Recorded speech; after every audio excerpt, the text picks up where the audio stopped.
Hey guys, welcome to another episode of the Evolved Dad Shortcast. Today is another dad chat, chatting with Rem, someone that I've been in touch with on X. I was actually lucky enough to be on his podcast as a guest. So now it's my honor to have him chatting here with me. We're just going to have our chat. Feel free to listen in, and I hope you enjoy. So we were talking about the long term of my podcast before and the growth over time, meeting people on X. And what were we just talking about? That last That you detail? were just gonna have guys that you've had chats with on your Right. show. So, yeah, so the concept is really just having an intro chat before for people that I've met with over time and just having more of a chat, just having like a regular old chat. And why not share it with everybody? Like when we had the spaces on X, went on for hours and they were awesome. And the feedback that I got from them was phenomenal. Guys were so excited over the fact that there were other dads that were experiencing, I don't know if they said these type of issues, but these things that they were thinking of, that they felt Yeah. like I'm the only one that's experiencing it.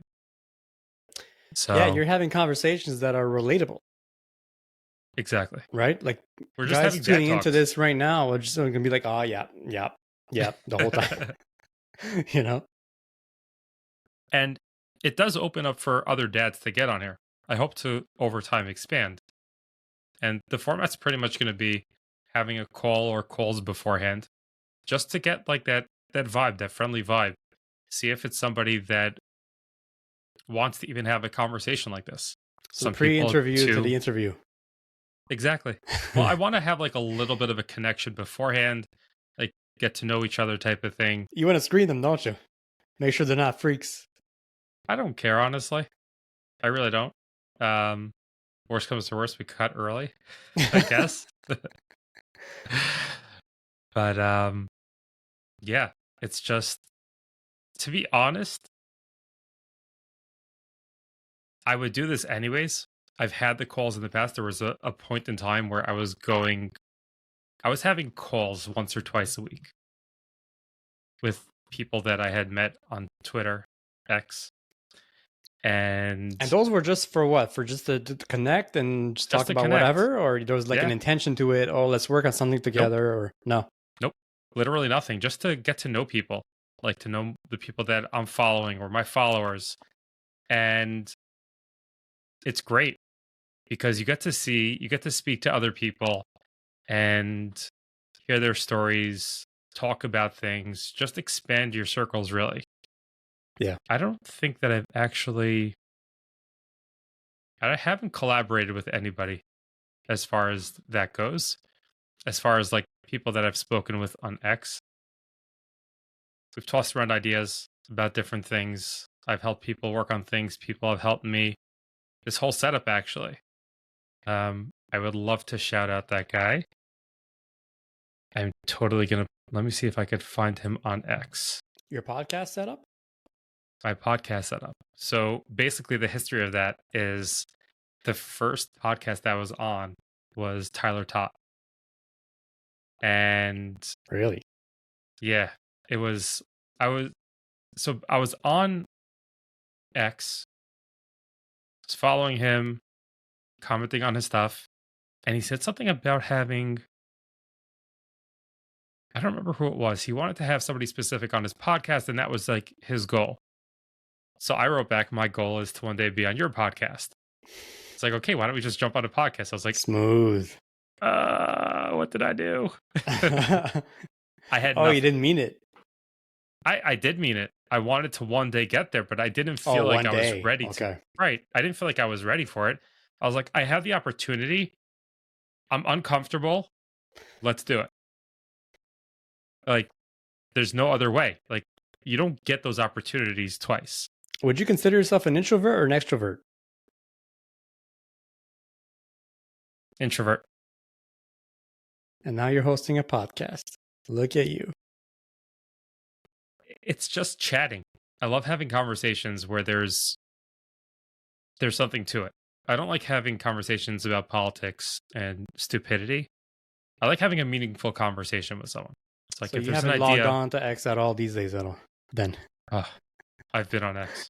I've been on X. well, is it me or is that's all you see these days is politics and craziness? That's what it feels like. I think I was speaking about this with both of the last guys that I had on the pod. It's getting to be like uh, not great at points. There are still people. There's Nick Bebo, I think is how you pronounce his name, right already. He still has great stuff. He's got his weekly pod. Um Shout out to him. Hope to have him on the pod one day. Um Mike Lamb has Friday for Friends, and he's also got some good content. Um, yeah, it really depends on the content that you're looking at. There's a lot that's being driven, I feel, towards trying to gain more views. Yeah. And a lot of that content or the reply guy stuff is based on the political that's happening. That's what I'm seeing at least. I didn't really see much Super Bowl stuff this year. Oh, well, I I feel like did it's since the weekend. It's been what's his name, Kendrick Lamar, his performance, what he said, or the Drake diss track, or right, and I look, I don't watch Super Bowl. I don't follow anything about the Super Bowl or football or the NFL, right. and yet it was in my feed. Interesting. So how do you explain that? I don't know. I haven't really seen much of that. I've seen mostly the political stuff. Yeah. Where is this guy before I forget? So basically, I was invited to the podcast. I think he's Free Your Fam Oh on yeah. Okay. on X. So I was part of a cohort called Masterclass 24/7, and AOP's thing. yeah, Okay. we had a group that built itself on the side. Started out on Telegram, I think. And one of the guys opened up a Discord. We mostly stayed on Telegram, and there was a few breakoffs here and there. And while we were doing that, one of the things was talking about having like this whole setup. Everyone's introducing themselves. I don't know if he has a podcast or he has some sort of I think he has like a professional working relationship in podcasting or something Okay. along those lines. And I mentioned that I was doing this podcast. I was like, I want to show up the right way. The guy's giving me the chance to come to his podcast. I want to make sure that I'm prepared for that. I don't want to come with like this cruddy mic and camera where like he could barely see or hear me. I want to make sure that I'm doing justice. Like, I appreciate this. I appreciate the opportunity. So him and I think it was Sana, between the two of them, helped me like put all these different pieces together with understanding the lighting and understanding this. And over time, being on podcasts and speaking with other people, they've helped me improve on it. So Nice. it's a journey. So how long did it take you to set up this whole thing? Oh, this is like iteration number 6. Wow. Yeah, yeah. Okay. It does. It's like it's trying to figure things out over time. And if you get a different camera, there's different pieces of software, there's different pieces you could touch up, and starting to understand every nuance. Even this is not like a very professional setup. I mean, what is? What are you expecting? So You want there are like those blue lights and those orange lights and the typical some shells with some weird statues. And yeah, I'm not at that point. Um I like I'm not sure I like in a way I like the dark part of the light. Like if you go a little bit dimmer and have like you have something in the background where there's maybe like a logo lamp or something those along those lava lines. lamps. Yes, whatever. Something along like where there's a little bit more, I guess, a different ambiance. but I'm not quite at that right now. I still got my wall clings, got my cheap lighting, I like that. and You have a ring light? no, I actually have 3 lights over here, 2 lights behind me. Um, the lights in front of me, actually, instead of getting diffusers, which would be like a piece of plastic that goes on, Yeah. I'm very much into keeping it low maintenance. So whatever I'm doing, if I want to do something, I'm going to start with it now, minimum viable product, get it Okay. moving, and then iterate over time. So like when I first started with this podcast, I don't even remember what I think. Well, I was using Spotify. Spotify used to have the built-in recording, um, and really pretty much everything that I've done, I try to keep it like baseline. What can I do to start now? So I literally, even to this day, I have pieces of printer paper folded over the lights as a diffuser, and it works. Why not? I just never changed it because there's no reason. If it does the job, I'm not looking for like the optimal setup. I'm not looking to like smooth anything for my face. I'm not looking to get rid of the white hair. This is who I am. Like I'm not changing who I am to put myself on camera. Right. So I think the most important part is the audio, and you got a solid mic there. So, number one thing about podcasting is a good mic. Because the right, ones, the I was gonna ones say that, I mean, they're using their laptop mic. I mean, you could tell, and it's just that stuff will make me turn it off, and it sucks because maybe the content was fire and I would have really enjoyed it, but bad audio will make me turn it off and move on to something it's else. true. It's true. So a good mic is so important. Yeah. So it's important. Like also, I was working with a guy.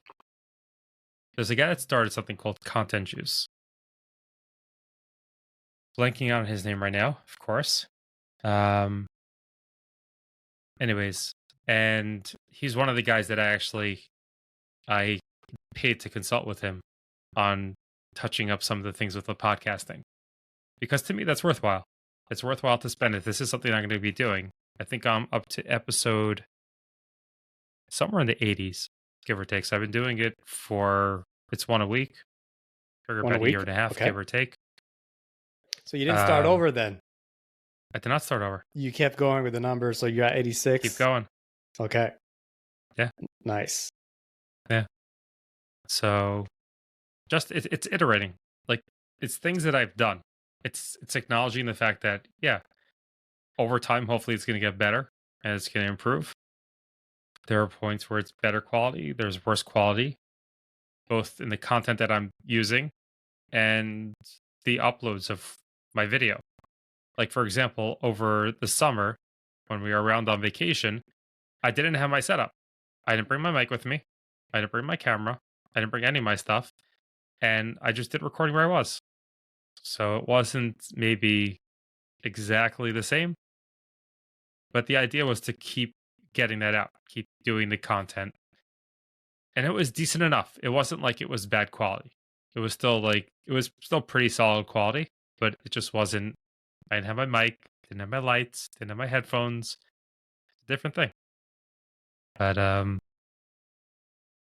yeah, it's a different world. Like you look at some of these setups and after you start digging into the little pieces of it, you're like, there's really a lot that goes into it. Like Yeah. if you want to like analyze the lighting and how many lights you have, where's the shadow casting? How does like even with the hat, somebody mentioned to me, I had a cap on the other way with the brim facing forward. Okay. But then you can cast a shadow over the front of your head, the Right. front of your face. Yeah. So like even now you could see like there's little shadows over here. So you adjust the lighting. I don't care for the perfection aspect.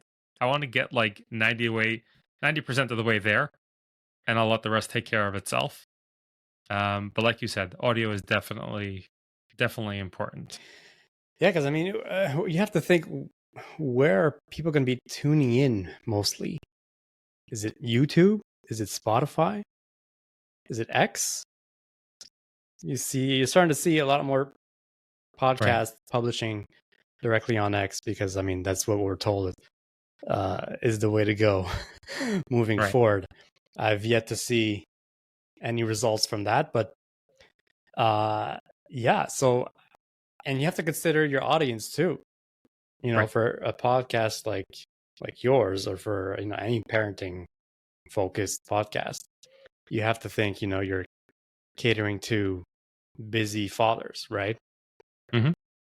And do any dads have the time to sit down and watch an hour long, possibly an hour and a half long podcast, two guys talking on video?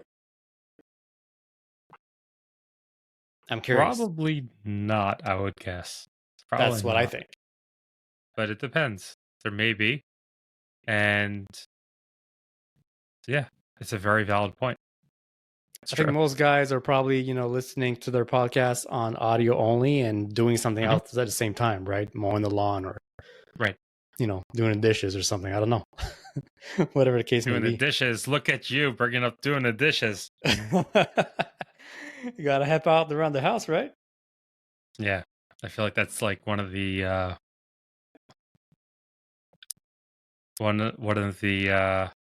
touchy points amongst dads. Should you Is there should you wash the dishes? Is that an should issue? Is that a controversy? Did seems I to be. touch on something controversial here? I Yeah. do the occasional dishes. Does that make me Yeah. a left? Does that put me on the left? I don't know where that puts you. I don't know. It's like I He's tell a my wife. dishwasher. He's weak. He doesn't leave his Exactly. family. Yeah. There's a load to unpack there. There's a lot Let's to unpack it. unpack. Let's do it. Let's unpack that. Let's go for it. So, is that a leader? And I'm gonna say washing dishes doesn't make you a leader or not a leader. The same way that getting up early does not make you a better person or not. It depends on what the reason that you're doing it is for. So if we start with getting up early, You don't wake up at 5 a.m. and do a cold plunge? I get up at 5 a.m., but I don't do a cold plunge. But I do finish off my shower on ice cold for approximately 2 minutes. But There you go. the reason that I do that is because Joe Rogan. do you drink coffee? No, that's not why. Do you drink coffee? Of course. So if you finish off your shower in the morning with ice cold, I'm talking about the coldest that it gets for 2 minutes, it is a better wake up than a cup of coffee. Yeah. Look, the thing is, I live in Canada, and if I Try it. want a cold plunge, I can just step outside. No, but you don't have to. No, but the difference between a cold plunge and the shower is that the shower you could quickly turn it off. The cold plunge you can't get it out as quickly. Isn't it like 2 minutes or something? Like you're not supposed to sit there for like 20 minutes, are you? People I do think it it's for just quite some time. Yeah, really. I don't know how long exactly, but So you're on the yeah. Huberman protocols. Huberman, no? Delay caffeine for 90 minutes. It's not you. That I try to do. I usually get to about an hour. I don't usually get to an hour and a half. Okay. I actually started with drinking about 16 ounces of water before I have a coffee. I find it makes the world of a difference on my stomach. How my stomach takes the coffee after that. Yeah. But the things that I do, I don't do it. First of all, I go down a rabbit hole with pretty much everything that I do, especially like post what we experienced with COVID. I don't know if this is going to get censored now, but too bad.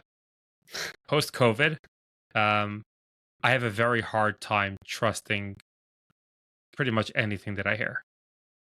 I mean, aside from the fact that I had distrust for most people before that, but now it got even like significantly worse. Like people that I thought were, because they were professionals, they had titles. I don't rely on that. It's not that I don't respect them. I don't rely on their word. because I don't know where that's coming from. So I'll go down a rabbit hole, which is a whole other conversation, how we even find out our information, which we could get to later if we remember. So I'll try something out. I'll do my research and I'll try it. I'll give it usually anywhere from a week to a month. If I like it, I keep it. If I don't like it, just move on. Okay, so whatever benefits you. You'll Exactly. try things. You'll. How much time do you give it before you say, okay, no, this is not for me? So it really depends. It really depends.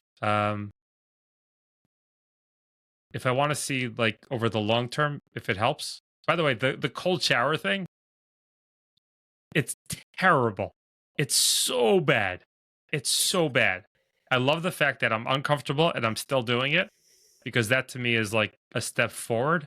Because as fathers, as husbands, coworker, whatever you are, like all those positions that you hold, if you could jump into something when it's uncomfortable, you're ahead of the pack. Yeah. That's hands down for sure. And the fact that I'm consistently doing this thing that is so uncomfortable, there is a little bit of a benefit. I'm telling you, it's like it's like a flip, like somebody flipped a switch and you're wide awake. You gotta give it a shot, even just once. Oh, Just I've done it, and I've don't done the scream. cold plunge too. It's Yeah, just for me, I didn't get that same benefit of you of it's waking me up. It's actually calming me down. really? In the Yeah, it morning? relaxes me. It relaxes me too much. What? Yeah. Wow, So I don't that's know if it's interesting. because I was born up here or because I was That's born in fascinating. January in the middle of the dead winter, but it relaxes me. I Interesting. sat in a cold plunge one time. Yeah, I was probably one of those times where I was the calmest. I was the most relaxed person. interesting. Yeah. So I don't know if I I've did it never actually wrong or done a real cold plunge. I'm not. Look, I didn't look into the science exactly, so I don't know. Don't take my Hmm. word for it. But I mean, it's got different benefits in terms of recovery. For training. Right. That's what I've heard the most. Hmm. So if you train hard, it could help you recover faster. But I mean, that sounds Interesting. like bodybuilding stuff to me, or athlete stuff. I'm not up to No, that. me neither. I'm intermediate at best. Right. So I don't know. You try it out, see if you like it. I don't know, I'd give it maybe try something at least for a month. Hmm. They say it takes a month to build a habit, right? You want to Okay. start working out, don't give up after 2 weeks. Just keep going until you've done at least a month, and then you'll notice that after those initial 30 days, it'll be to the point where it's a habit, and you won't want to give it up. So now I Interesting. work out 3 times a week. I've been doing it for a month. I can't stop now. It's usually, I don't know, there's something psychological that happens after a month. It's just part of your routine now, and that's it. You keep doing it, just like going to That's work. so It interesting. becomes part of your day. Right. Interesting. I didn't know that. Yeah. So anytime you're trying something new, give it a month, reassess after a month, and see what happens. See how you feel about it. Pretty cool. Yeah. So I would say I take on a lot of these weird things that are brought up or controversial or like you're going to succeed if you cold plunge and blah, blah, blah. Like I'll take a lot of those concepts, look into them, see if there's any benefits. And then I find that I usually end up sticking with these things, not for the reason that they say there's a benefit, but there's Well, like why did you start in the first place? the cold shower. Yeah. Um, Somebody mentioned something about with fats or something. I don't remember. I don't remember the full on details. Somebody mentioned something. I'm guessing it was like a health related thing, and I was like, okay, this can't be too harmful. And then I took my first cold shower. I was like, that's harmful. but got over it, and yeah, it was awesome. It's like literally like flipping on the switch. It was wild. And to this day, you'd think like after time I would actually get more and more used to it. It's terrifying. Every morning I gotta count down Oh, wow. like 3, 2, 1, just flip it to the coldest. And it's still like it's not yeah, Every day. every day. Okay. What else do you do that's like that? It's they say do hard things, right? Um What else do you do that makes you so tougher just for doing it? um mentally I would say yeah, it changes your perspective over time. I wouldn't say that it changed after a month, but I would say that over time I'm more receptive to the harder things. And if anything, I'm more inclined to do things that are out of my comfort zone, which to me is important, especially having hard conversations or bringing things up and just like moving forward with it. I feel like it's lowered that barrier. So, another thing that I did, which I didn't even realize this actually till the other morning, this was maybe like a week ago, I started brushing my teeth with my left hand and I'm a righty. And it was so awkward in the beginning. It took me a very long time to get used to it, to brush my teeth like that. And the other day, I don't even know why I was thinking about it because I'm half asleep in the mornings. And I was brushing my teeth and I automatically pick it up with my left hand now, but it's still kind of awkward. Like it's still not, I'm a righty. I don't do anything with my left hand aside from typing, but I'm typing with both hands. Yeah. And so I don't know if that's even like considered a hard thing anymore, but it's, That's such an odd thing. I did not expect that answer at all. I would expect to like do there you jumping go. jacks or push-ups or something. No. Brush That I my do still. teeth with a left hand. Yeah. Okay. See, for me, for the last few weeks, it's not eating sweets. It was always really hard for me, especially since having kids, not Yeah. having sweets because there's always something sweet in the house. Right. And they'll say, don't have it in the house and you can't have it. I mean, I can't do that. Right. Kids, the grandparents, God bless them. I mean, they're always giving the kids sweets Right. despite our best efforts to limit that. Mm-hmm. And we have a rule at our house. Sweets are only on the weekends. Mm-hmm. Just because it had gotten to a point where my kids would ask for dessert every single day. Oh, Yeah. And then I realized that, and I was like, I told my wife, what do we do? What do we do? right. This is not good. They're asking for it every single day. How did we get here? So I sat down with my wife and we just decided, okay, let's come up with a rule Mm-hmm. to reverse this thing. And that's when we came up with the weekend rule. Interesting. And it took some time, obviously they were not receptive at first. I have young kids, right? They're 7 and 4. So Mm-hmm. obviously they didn't like the idea, but give it a few weeks. Again, same thing, give it a month. You build a habit. After a while, they stopped asking for it. First week or two, they kept asking. It's rough. Third week, start asking less. After 4 or 5 weeks, they were not asking at all anymore during the week. Interesting. And now let's say it'll be like Thursday or Friday and they're not sure what day it is. And they'll be like, is today a sweet It's the day? weekend. I was like, That's I'll be awesome. like, no, today's Thursday. But weekend's coming up. And that's And awesome that you're getting it done when they're younger, because it really changes how they eat. Like my yeah. oldest are in their teens, and it's a much more difficult time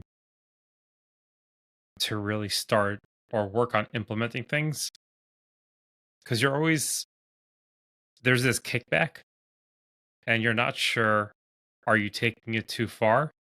Even though you want to stand firmly on it because you know it's for their benefit, like where do you bend? My younger kids, they're they're okay with it. It's not like okay, this is just what we do. It's sort of like that's their programming at this point. My older kids, it's it's a drastic change. What have you tried to reduce for them? I have a feeling we're talking about phones here, but No, what is it? thankfully we're not at phones yet. Um, thankfully not. That's How good. much And longer they're teens, you said? Two of them are teens? young like just getting into teen, Oh, okay. like very young teens. And they haven't asked for Um, phones yet? That's a win. I've heard of kids 11 or 12 already having phones. so that's something that we've been pretty strict about for a very long time. Okay. That was like a non-negotiable. All my kids do have Chromebooks. Okay. We're pretty strict on what we let them do as far as like educational stuff. That's like a whole separate conversation about the whole Chromebook setup, which is phenomenal. There's something called Google Family Link, which you can really control everything that they could do on the Chromebook, which devices they could log on to. Did they need parent permission to log on to a new device? The hours that they could log on, which days of the week they could log on. And it's not really, I don't look at it from a controlling perspective, but more of helping them set boundaries perspective, explaining to them that this is the reason that we're doing this, and then setting that up. So they've been brought up with the concept that you can have technology, but to an extent. Like we do have we have a phone that the kids can take if they need to take it anywhere. And it's kind of funny because they've mentioned over time, I don't want to take it. Maybe I'm going to drop it. I'm going to lose it. This and that. It's like, great. Don't take a phone. So, which is another weird thing that I do, by the way. Both of my phones are on grayscale. And I will say that is a huge win. It's much less addicting. And even when you know that you don't want to be on the phone, instead of getting apps and all these different things, just flipping it to grayscale drives everybody in my family nuts, my wife and kids. Why can't you It's just turn the horrible to color look on? at. What do you say? It's horrible to look at. Nobody wants to look at that thing. That's great. I don't need it Yeah, for that stuff. that's I the need to idea, keep right? track of different things, bills and systems and whatever I have access to on there. And I don't need anything else. I don't want it to be that addiction. I want to try to keep my phone to the side as much as possible without having to get one of these new phones that are all black and white and whatever. I could just dumb my phone down. I don't have to go all fancy. When we spoke last time on my show, did you tell me that you threw your phone across the room? They'll do. You still Yeah. not, and Yeah. this is not like I think you should explain to the audience. It's not out of anger. You're not throwing out of anger. It's not one of those things. No, it's not. So basically, if I'm sitting with my kids and I forget to, well, my phone is always on vibrate. I don't have my phone on ring due due to work. I'm just not interested. Very rarely do I actually have it on ring. If I'm in a store where it's going to be loud, I'll put an earbud in. So if my wife is calling or someone's calling and I'm expecting something, then I can hear the call. But if I'm sitting with one of my kids and my phone is vibrating from all the notifications, be it from work, be it personal, I will literally take my phone and chuck it across the room. And in the beginning, my kids used to laugh and be like, "Daddy, what are you doing? You're going to break your phone." I was like, "Okay. Why'd you throw your phone?" "Just because I'm spending time with you right now. And that's disturbing our time together. So that's less important. Goodbye." I was like, "That doesn't give you permission to throw my phone. I can throw my phone because I know how, where I'm throwing it. Like I'll throw it onto a cushion or a couch, or whatever it is, to get it away. But it's real. I really don't want it there. And I want to make a statement. I want them to realize that this time is my time with them. And this is a distraction. And I'm going to get rid of as many distractions as I can." So that's the throwing the phone situation. That's such Um, a cool thing, man, because they will remember it. You yeah, know, it's big. It's not just simply putting it down on a table in the next room quietly. They're not going to notice that. right. But you throwing it across the room, that's memorable. Yeah. It's actually there's a guy, Simon Sinek. I don't know if I'm pronouncing his name correctly. Yeah. So one of his things is how disrespectful it is to have your phone on the table upside down when you're in front of somebody else, when you're talking to somebody. And Okay. his reasoning behind that is,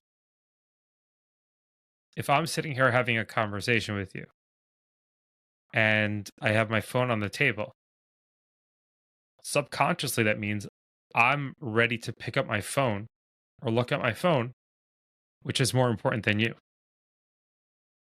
So putting it away in your pocket or putting it even better in the other room, Yeah. preferably on silent if possible, or at minimum on vibrate, out of sound, out of sight, out of reach, is the most important.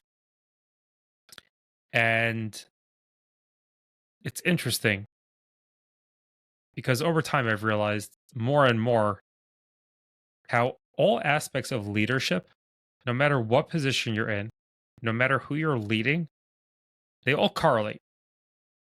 They all correlate. If you're a leader at work and you're a good leader at work, you should be a good leader at home. And I've yet to see, from my personal experience, I've yet to meet anyone that was beloved at work that was not beloved at home.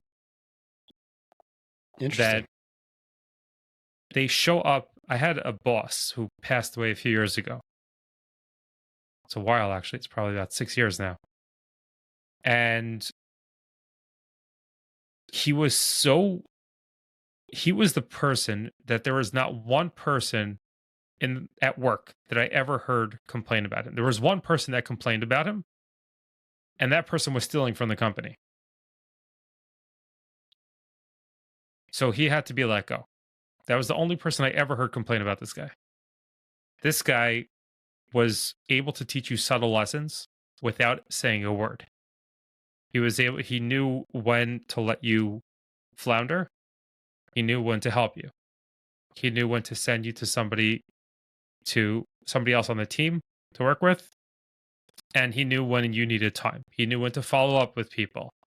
And it wasn't because it was something he learned. It was something that was built into him. Mhm.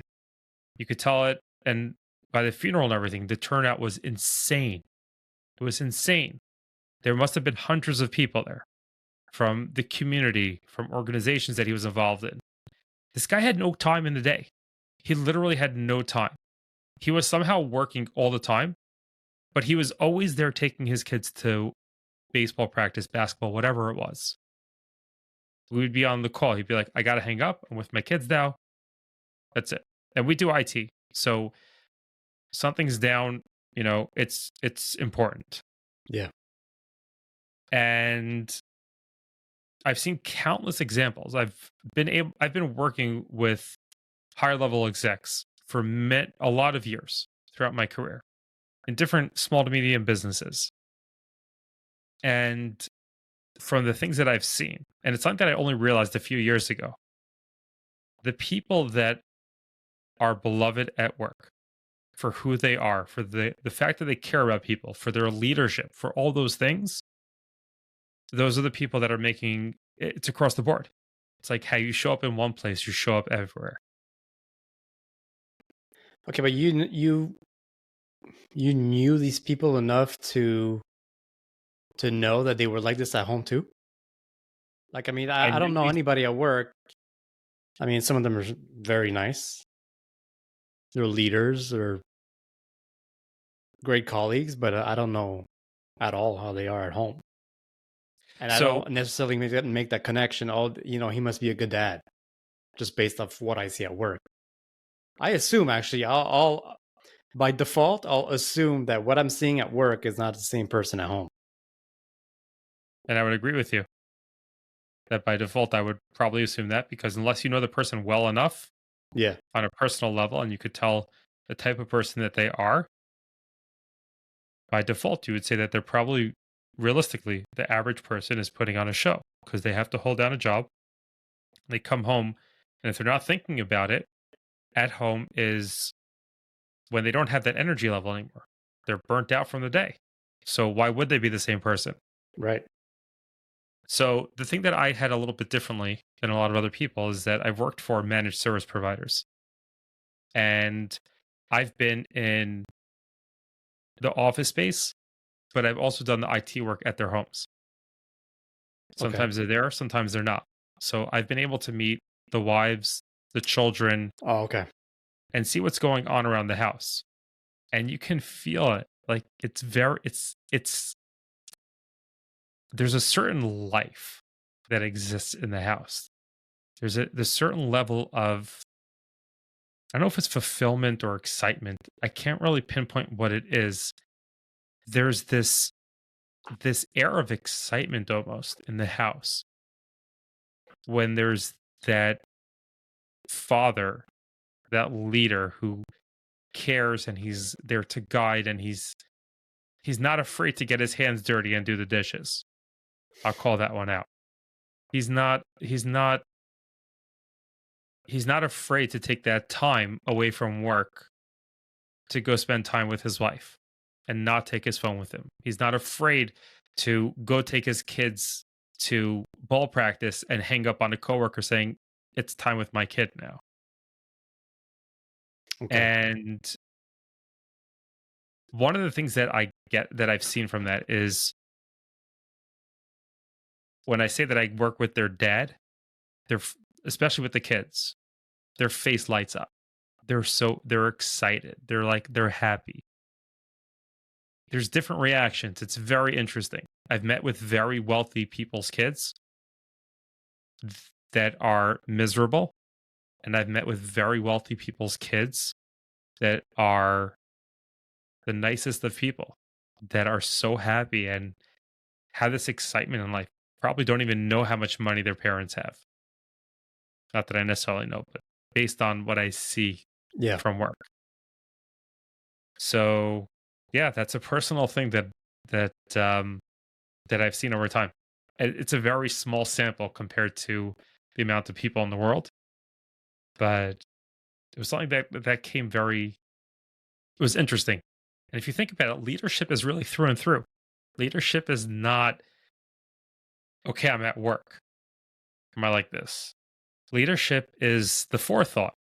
Leadership is I'm going to be coming home to my wife and kids later,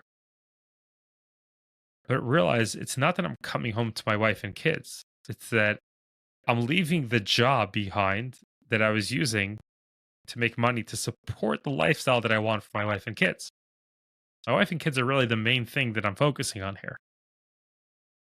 They're the ones who should be getting your best energy, Correct. right? Which is very difficult. It's hard because it comes at the end of the day most of the Yeah. time, unless Mhm. you get some time with them in the morning. But generally speaking, the most of that time is in the evening, right? Correct. After work. Yeah. And a lot of people get drained. They're 100%. they're done. They come home, it's like, oh, I have nothing left. But the But thing is, that's okay. you owe it to them, Mhm. right? They deserve to have the best version of their dad, right? 100%. So despite your energy levels and your desire to put in the effort, I mean, knowing that they're there and they're waiting for you, you have to like dig deep down to find that drive, right? I still struggle with that sometimes. It's not easy. There's some days I'm done work and I'm lucky. I get to work from home most of the time. Right. And so, but it's not. Look, it's good at the same time. I'm done work and they're already home from school, and it's because if you're at the office or somewhere else during the day, you could sort of use the drive home to sort of decompress, listen to a Yeah. podcast, listen to some music. uh I mean, not meditate. I mean, maybe not like traditional meditation, but like breathe, Your mind. do breathing exercises. And then you park the car in your driveway and you pause for a minute, maybe. You can't do that when you work from home. Turn off your computer. I mean, maybe you can go for a quick walk, but I mean, for me, it's computer's off. Okay, now it's family time. Like, I literally just turn around and that there's a family. So Right. whatever you were going through 2 minutes ago on that email to a client or your boss or whatever mindset you were in, whatever emotional state you were in 2 minutes ago, you got to switch that quickly. Yep. Unless, again, look, there'll be some times where I'm just so not feeling it or irritated or whatever, or annoyed. And I'll just tell my wife, look, listen, I know I just finished work. Can I have 5 minutes? And I'll go for a walk. Right. And so I'll use that every now and then. But most of the time it's just turning off the laptop, and I've gotten better at it. It's honestly, it's a skill. I pride myself in just work's done, family time, and just like with a click of a mouse. Now I'm daddy. I'm not employee number 86488 or whatever. So that used to be a struggle for me, because then I did have my worst energy in the evening. Like shitty day at work, and now what, they get a shitty dad, and then it's not their fault. It's not their fault Right. that I can't handle my work and that I'm not happy at work. Or what do they do? Nothing. They're innocent, and that's not fair. So I made it a conscious effort to psych myself into being a good dad and just forgetting everything that just happened during the day and give them your best. And What I tools don't did you use for that? What helped you what get to that point? uh it's a good question. Just not being happy with the energy I had in the evenings. It had to But get was bad. there like anything that you put into place or any practices that you put into place to help you lean into that more? I'll chuck it up to just having good habits, which Hmm. I sort of did almost all at once. A couple of years ago, I was at a point where I was pretty much burnt out at work. Hmm. I was also out of shape. I was also not, I didn't have anything going besides working at the bank and being a dad. So I had nothing going on in my mind. Right. And then the one thing that had to happen first was the fitness thing. That's sort of what started everything for me Hmm. in terms of developing good habits. And it's actually it's a funny story. I could say it's funny now. It's a funny story that I went to the mall to get some new pants. Hmm. And I go to the store, pick out a couple of pairs of pants, bring it to the dressing room, the trying room. I try on the first one, my usual size. I put them up, put them on. I can't zip them up. I say, okay, I don't know, maybe it's this make or this brand. Let me try this other one. Put on the second one, put them on, can't zip them up. I'm like, okay, what's going on here? Go out there, grab another brand, another style of pants. Go back in the trying room, put them on. Same thing. Cannot zip them up. So I look at myself in the mirror in the trying room, and I'm not even kidding. I'm not exaggerating. I said out loud, "What did you do?" So I left the mall, did not get anything, did not buy anything. I go back home. empty-handed. My wife sees me coming through the door with no bags in my hands. And she says, "What happened?" And I look at her and I say, "I'm a fat fuck. That's what happened." Sorry, can I swear on this thing? Go for It's it. all good.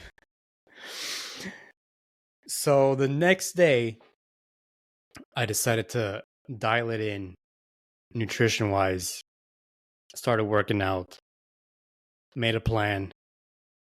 And I'm so glad that it came to that because I could have easily just bought a bigger size of Right. pants, right?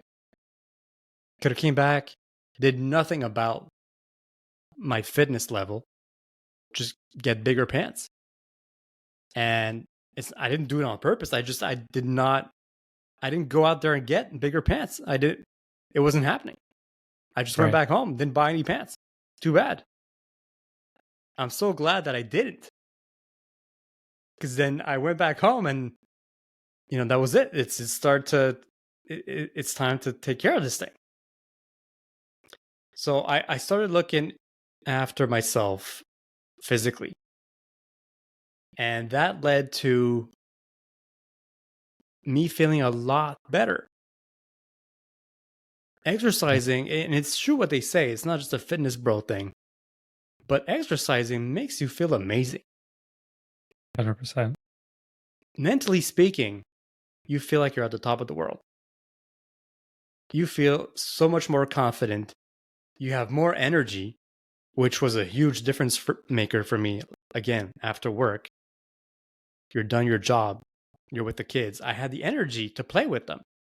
Whereas Right. before that, I didn't because I was chubby and out of breath after running after them for 2 minutes. So working out helped with that.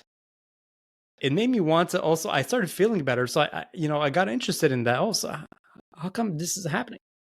Started Right. reading. I never stopped reading for a few years for some reason. It was just working, being with the kids a little bit, Netflix, start over. But then started working out, started reading books, a lot of Right. self-help stuff. Let's call it, I guess it's self-help. Yeah. It's got a bad connotation these days, but I mean, it is what it is. It's That's what it whatever. is. Exactly. And reading books led also to listening to podcasts instead of watching Netflix. Like, do I really need to watch The Sopranos for the 10th time? No. It's a good show. It's my favorite show, but look, I've seen it already. Right. And so you put all that together, and then I discovered breathing exercises, meditation, prioritizing good habits, sleeping, prioritizing sleep. I used to watch Netflix until 11:30, midnight sometimes, even during the week. That was my way of relaxing after a day of work. But Mhm. I wasn't helping myself at all by doing that.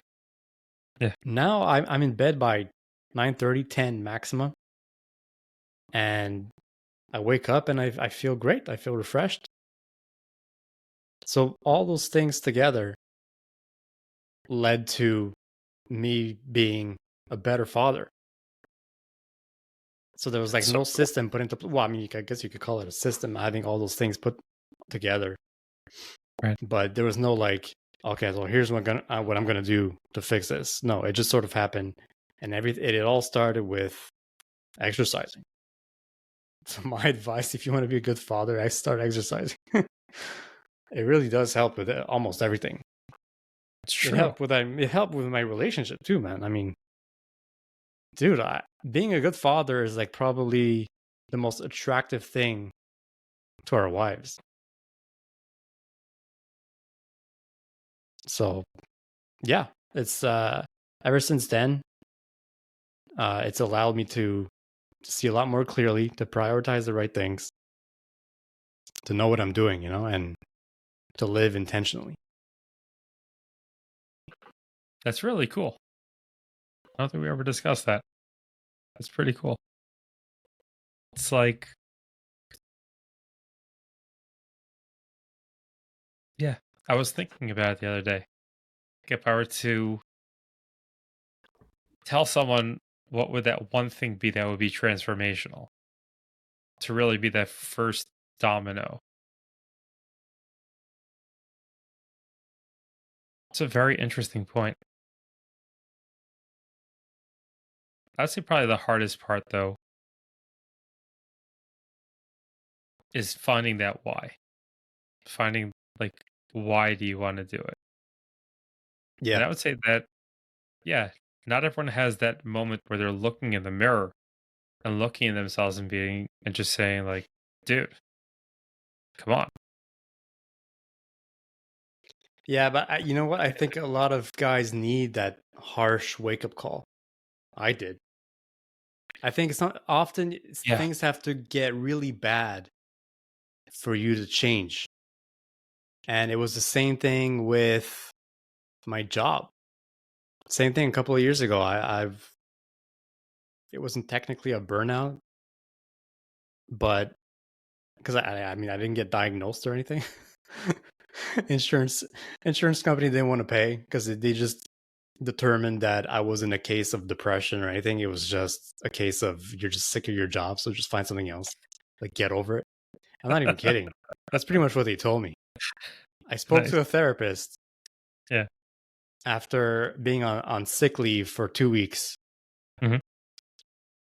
and she was asking me things like, how's your nutrition? Are you still eating? I said, yeah, I'm still eating, which I was. I wasn't going to lie. I don't know. I was just, they're asking me questions. I was answering honestly. Hmm. Are you still sleeping well? My sleep wasn't affected. How are you with your kids and your wife? I didn't let my work affect my family life because I made it a point not to, even though I was in a bad mood most of the time because of my job. Yeah. Um, I forced myself not to take it out on them. So that's why. And then she says, "Okay, so I mean, according to everything you're telling me, you're still eating, you're still sleeping well, you're a good family guy. You don't sound depressed to me. It's just a case of you're sick of your job." Which I guess it's true. I was sick of my job, but it's just in my head. I was like, "Oh man, I need like I exploded."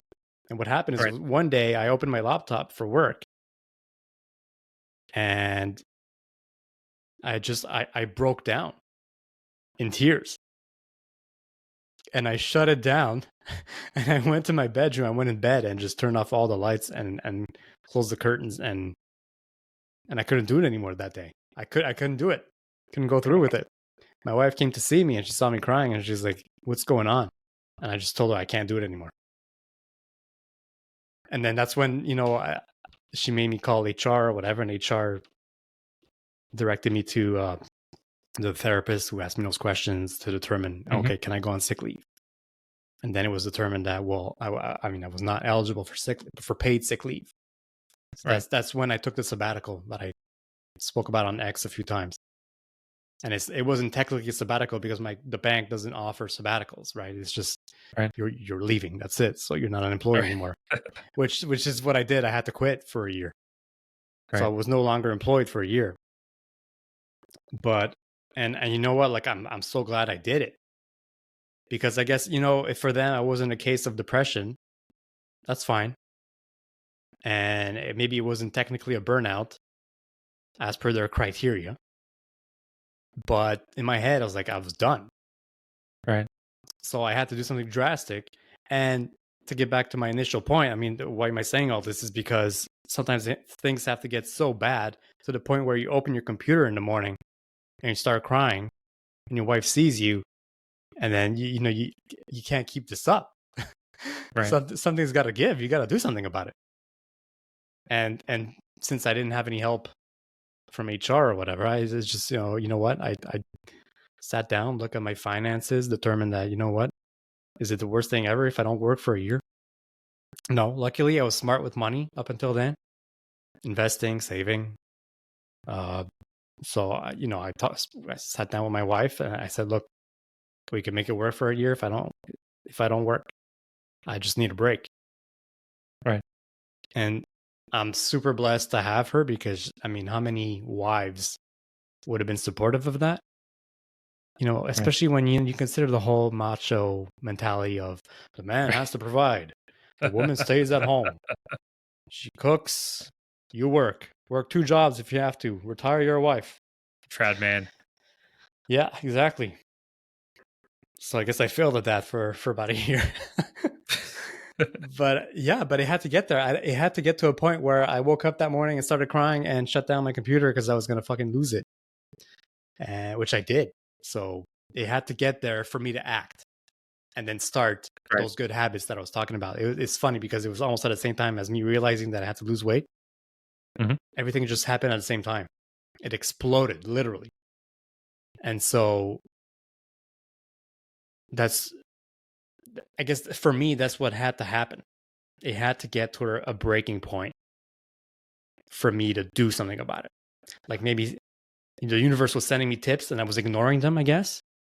Like little Right. subtle tips of, not being happy with your day and not having energy to play with your kids. I guess that wasn't enough of a wake up call for me.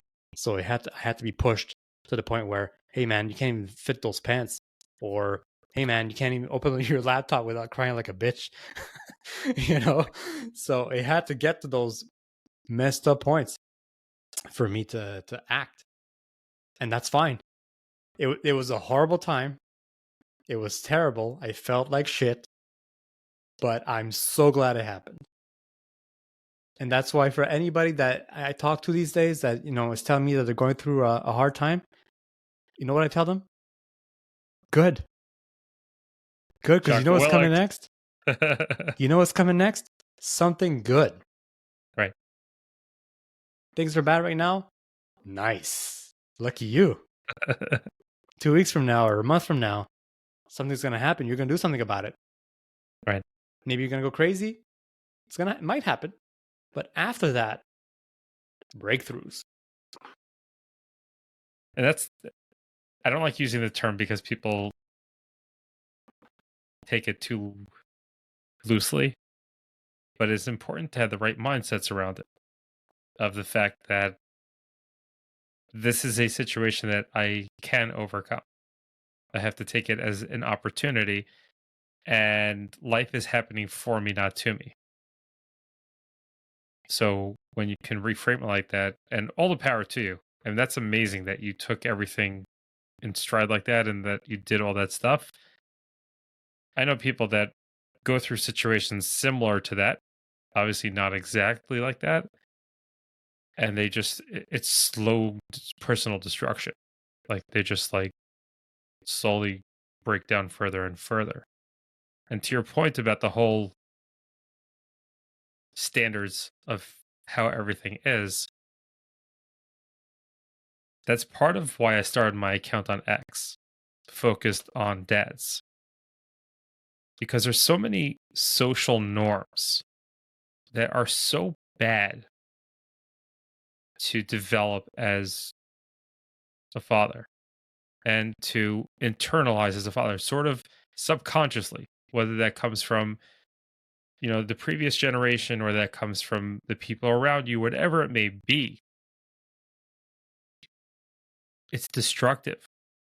And there's not enough people thinking. And like I tell people all the time, I'm not telling you that I'm right.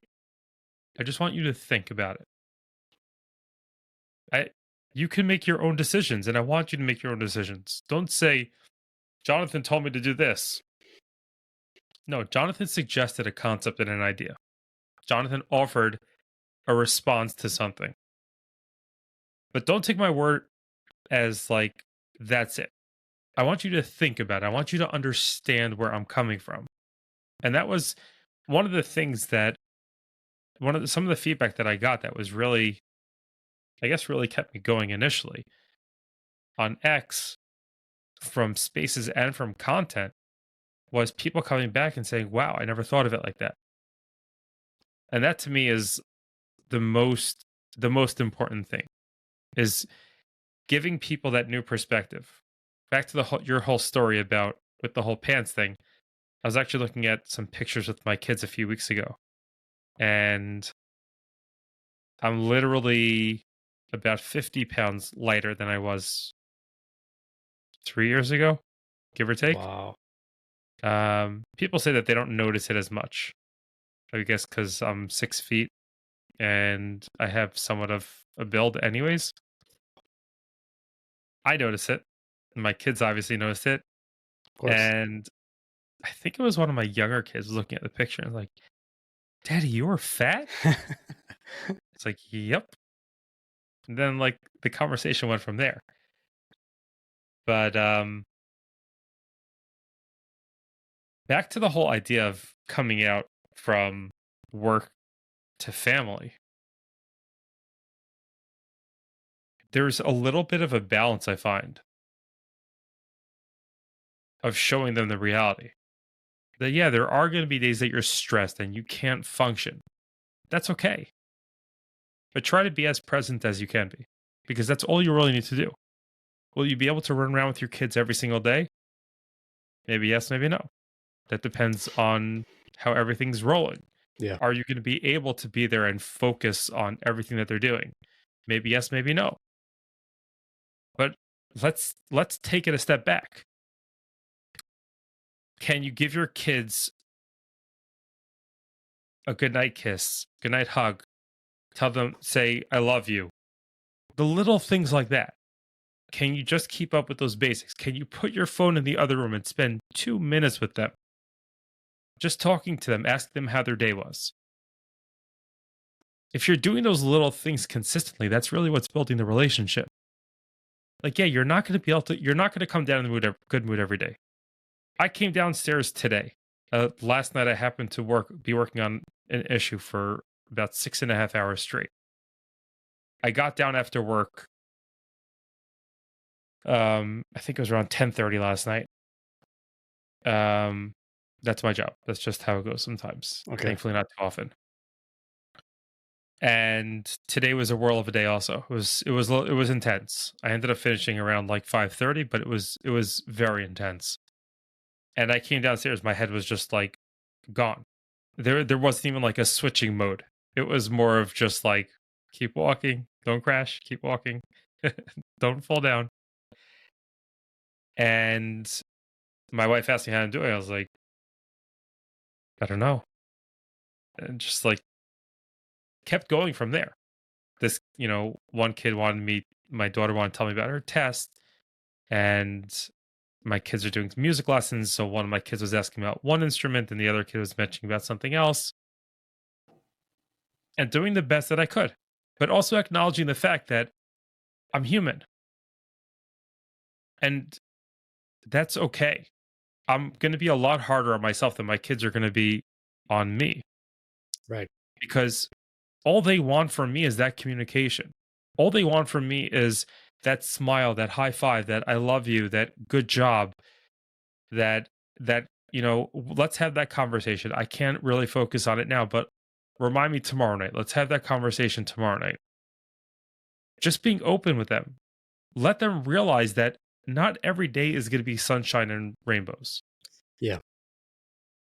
So show them the truth. Nobody's like, you can't put on a show every day. You're just going to burn yourself into a hole. Yeah, that's such a good point. I mean, it's like you said, you got to be able to be honest with your kids, I think, and just tell them the times that you're not really feeling it. But I still think you got to be careful how to word it. You don't want to brush them off either. I don't think you don't want to say like, not now, not like that, right? Maybe explain it, take a breath and say, okay, listen, I had a really long day. Daddy's very tired right now. I really want to hear about your day. Go read your book. I'll see you in 10 minutes. I don't know, Mhm. something along those lines. 100%. Which doesn't 100%. take that much effort, it's once you're past that point of, I think taking a breath there is very key. because it'll just calm you down. We hear about it all the time, breathing exercises, but it really does work. It's true. Pause and breathe, stop, and gather your thoughts, and then just think about what you're going to say instead That's of what I find to be like so toxic about social media in a way. Some aspects, like you really have to be careful about what you're taking in from social media because you got to be a trad dad, you got to be working out, you got to be doing this. And like, no, you got to show up as the best father that you can. That's your bar. There's no one else to compare to because nobody else has the exact same situations that you have. Each person has their own challenges and they need to be addressed by that person with the people that they feel can help them address those things. So, yeah, do it at your pace. But like you said, realize that you're speaking with your kids. Don't talk to your kids, speak with them. Have that conversation with them. How would you want to be treated? How would you want that conversation to go? And then maybe take it even a little further than that if you can. But also give yourself a break. Don't be so hard on yourself. You're going to screw up. If you screw up yeah. so badly, it's okay to go apologize to your kids. If you screw up so badly, then kick yourself, but don't keep kicking yourself. Kick yourself so that you do better in the future. And learn ways, try new practices to ensure that you do better next time. Do those breathing exercises. And maybe you have that 2 minutes. So you walk from your computer, shutting it down, till you see your kids. You could do a solid session of box breathing in that time. And that can calm things down. If that doesn't work, look to find new things. We can find whatever the heck we want online. We can find a product that we want. We can find a show that we want. We can find anything that we want. So we're driven enough to find anything that we want. And if it comes down to it, in survival mode, we'll get anything done. That's the reality of humans across the board. So you have the ability to find those things. You just got to keep trying. And that's really, it's showing your kids that also. Yeah. Like, let your kids see that you're trying new things, that you're doing different things. Sometimes you can involve them in that. You can bring it up. And sometimes it's not really anything that needs to be brought up to them. It's something that you have to work out. Even if that's dealing, maybe bringing it up with your wife and saying, I'm working on this new thing. I'd love to hear your feedback on that. Do you feel that I'm making progress? How do you think I'm doing with that? Just be open and honest. Stop trying to hide behind this stupidity on social media of that you have to stand there as like this Spartan who's rough and tough all the time. That's not reality. That's not reality. Yeah, we're living on however many cups of coffee a day. We're living on however little sleep, depending on who woke up the night before and what was happening, or what you had to discuss with your wife that you didn't get a chance to while the kids were awake, or bills or systems that you have to put in, whatever it is, there's always things going on. And that's what I find, that we cut ourselves slack in the wrong places. We cut ourselves slack, like taking away from family time. Thankfully, not anymore. Taking away from family time and giving it to work. It's wrong. That's not really your why. If you dial it back, why are you doing this? Why are you pushing yourself so hard? Who wants to work hard at a company for somebody else? I'm not raising my hand. I'm not either. So it's not like I'm not doing this to sit there and work there every day. I'm doing this because I want to give my family the lifestyle that I can give them at this point. I'd like 100%. to move out of that, but that's not where I am right now. Same. That's the dream, man. And it's not easy to get there, but I mean, if you're working on it, then it's enough to drive you, right? Now you've got goals. You know what you need to do, or you're trying to figure it out at least. That's enough to give you that motivation to keep going every day. Yeah.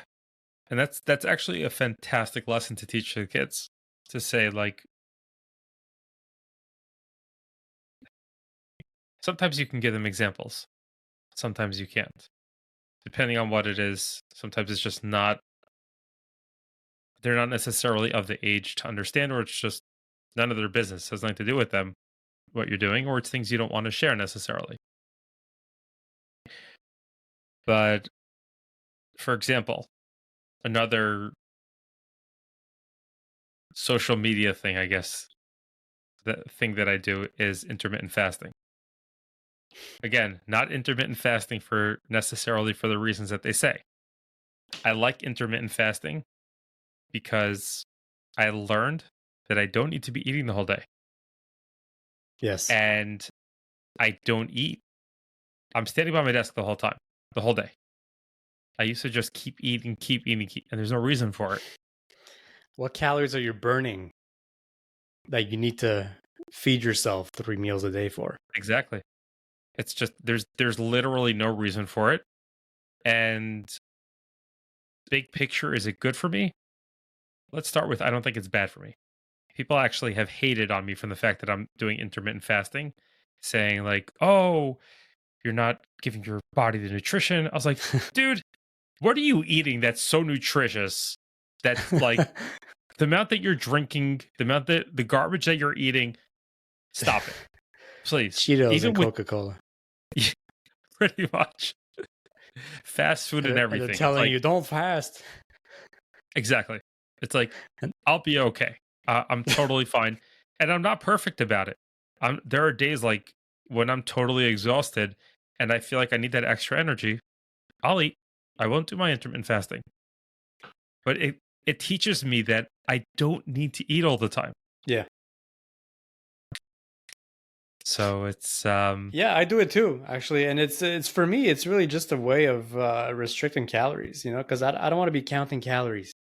I don't want to right. be weighing my food. I'm not going to do that. That's just not Can't do that. me. So, those time constricted eating, it's a way to limit your calories. If you're Yeah. not eating breakfast, then chances are you're eating less calories than you need to.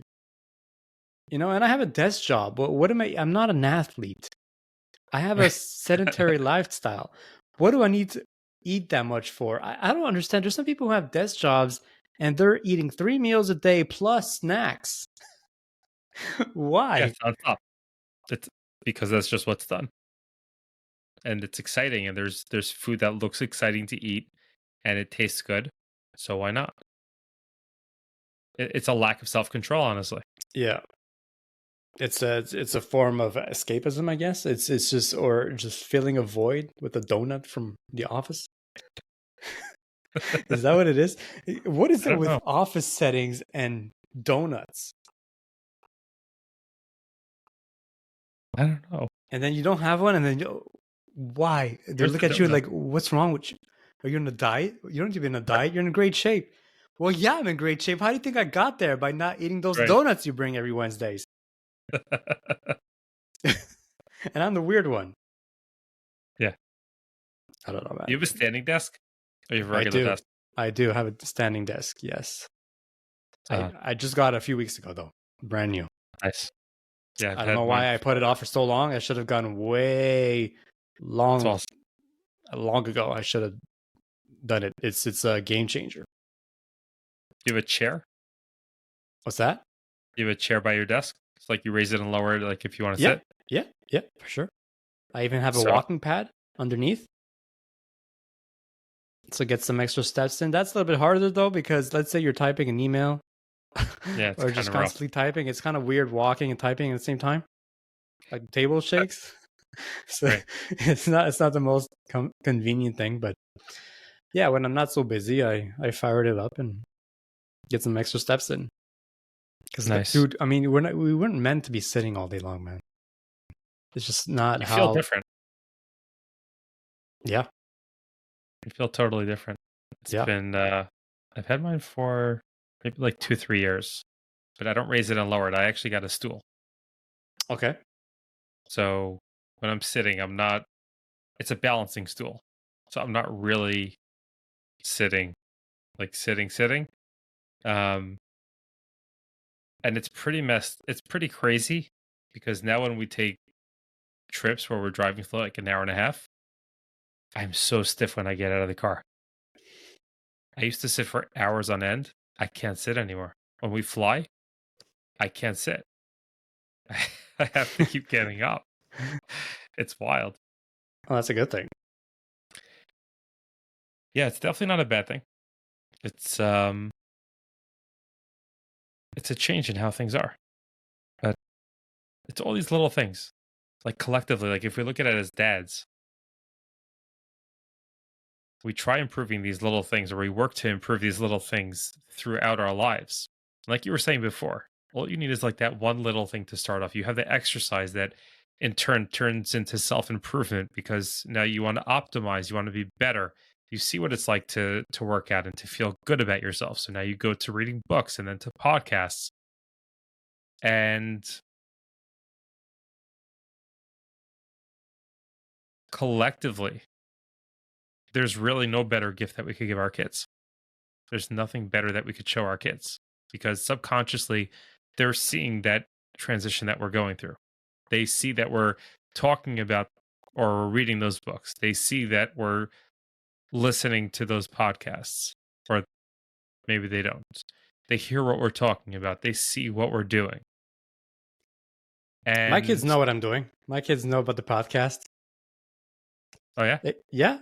Yeah, they know. Look, they don't know into detail, but Hmm. they know that I'm talking to other dads about how to be a good dad. Interesting. That's about as much as they know. Yeah, Interesting. but So it's I made it a point to tell them about it because I wanted them to know because they picked up on me not being happy with my work.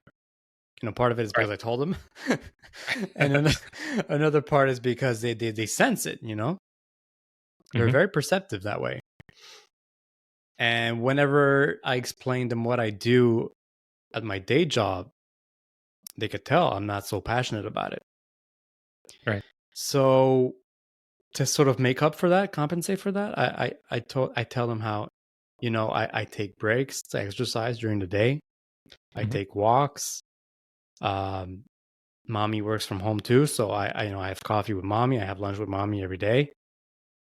Um, I read books, and I also started a year ago. I started having calls with dads, and they're like, "Oh," and then they would see me editing my videos, my podcasts, Right. and they look at it on my laptop, and hey, that's you.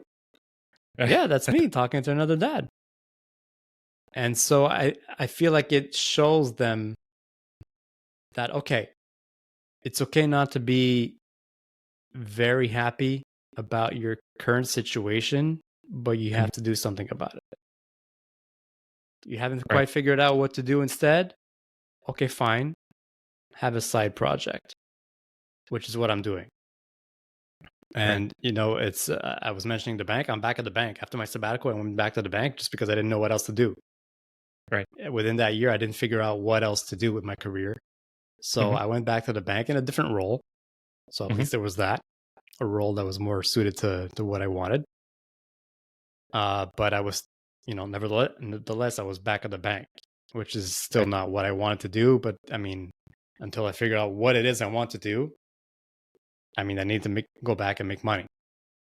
Right. So I am back at the bank, but I am doing so many things on the side that's making me tolerate it more. Right. Like I said, the working out, the reading, the walks, the podcasts, and this online thing of mine with the podcast and the X account and talking to dads. And and they see it. They see me making the effort and striving for more. And it's really helping. And I even started volunteering once a month. And you combine all those things, those positive things, and I feel like this is such an important message to anybody listening, you know, dads or moms or whatever. if you're not happy with your current situation and you don't know what to do about it, have at least a hobby. I feel like a lot of parents these days don't have a hobby. It's just work and kids, work and kids. Same thing on the weekend. Kids have their activities. I'm driving them to their activities. What are you doing for yourself? Right. And it doesn't have to be like this crazy passion project or that takes hours out of your day. No, it could be reading a book for 30 minutes. That could be a Right. hobby. You know, something else than watching Netflix, though. Like, it cannot be watching Netflix. Okay. Something that makes you use your creative abilities. Because Right. I really do think that everybody has a creative side. I really do. And it could be expressed in many different ways. So find that creativity, find that thing that'll make you use your imagination and your creative abilities. And it's going to make a world of difference. It did for me. Okay. I was one of those 100%. guys. All right. I'm not judging anybody that's in that situation right now because I was that guy just 2 years ago. Did not have anything else going on but working at the bank and kids. That was me. That was just me. But now, look, I knew nothing about hosting podcasts, editing videos, social media. I had zero social media before being on X. Zero. Right. Knew nothing about it. Knew nothing about writing threads Right. or, creating profile pictures Post. or writing any type of content at all. Right. And within a year, I learned all those things. I've gained more than 5,000 followers on X, and I mean, within a year, that's unbelievable. So I mean, and I'm 40 years old now, and I could say that I learned new skills at 40 years old, editing video. I mean, dude, I'm not a tech guy at all. Setting Right. up a podcast studio in my basement, so you can do things. You just really have to want it, you know. So Even, even like to tag on to that, taking those little things, taking a little idea and just running with it. Doesn't have to be like this big life changing thing. Like you're no, saying, like reading a book for a little bit, but just try something. And like you said, try it for a month, give it a shot. But if you don't want to try it for that long, you feel like it's just you're pushing yourself to do it, try something else yeah, and be accepting of the fact that you're human and it's okay. It's important to keep trying new things. It's important, and more than it's important, that it's okay. Like, be at peace with the fact that it's okay not to do what everybody else is doing. It's okay to not stick with looking at all the stuff that they're posting on X about politics. It's okay, dads, to wash the dishes. It's okay to vacuum. It's okay to clean things. It's okay. Doesn't have to be the norm. It has to be whatever fits into your lifestyle. How are you going to show up as a better father, husband, leader? That's the most important. And forgive yourself for not following along with everything that society's telling you to do, that people close to you are telling you to do. And just because everybody's saying to do it doesn't mean that it's right. Which is one of the hardest things to really ingest and to take on. It's true. absolutely. So I guess we'll wrap up over here because otherwise we could literally go on for like 3-4 more hours easily. Yeah, pretty much, man. Um, where can people find you? Where is your podcast? Let everyone know where this stuff is. You don't have to check out our podcast. There's plenty of other great content that Rem put out. And I'm going to link to it in the show notes. So where can people find you? Yeah, so you could find me on X. That's pretty much the only social media I have. It's at Dads with Mics. And you can also listen to the podcast on Spotify or Apple or any other podcasting platform. And you could also watch the podcasts on YouTube if that's your thing, if you have the time. You can actually sit down and watch video, watch two guys talk. I'm on YouTube. It's Dads with Mics. Nice. Okay, cool. Well, thank you again for this podcast. Thank you for your time, really, for this chat. Not really, just happens to be going up as a podcast. And for everybody listening in, I hope you enjoyed. Check out the other content: Spotify, YouTube, X, I don't know where else. And hopefully you gain something from this. If you want to reach out, I'm at the Evolved Dad on X, and give Rem a follow. You're going to be able to level up your dad game. Thanks again, Rem, and we'll be Thank speaking. you.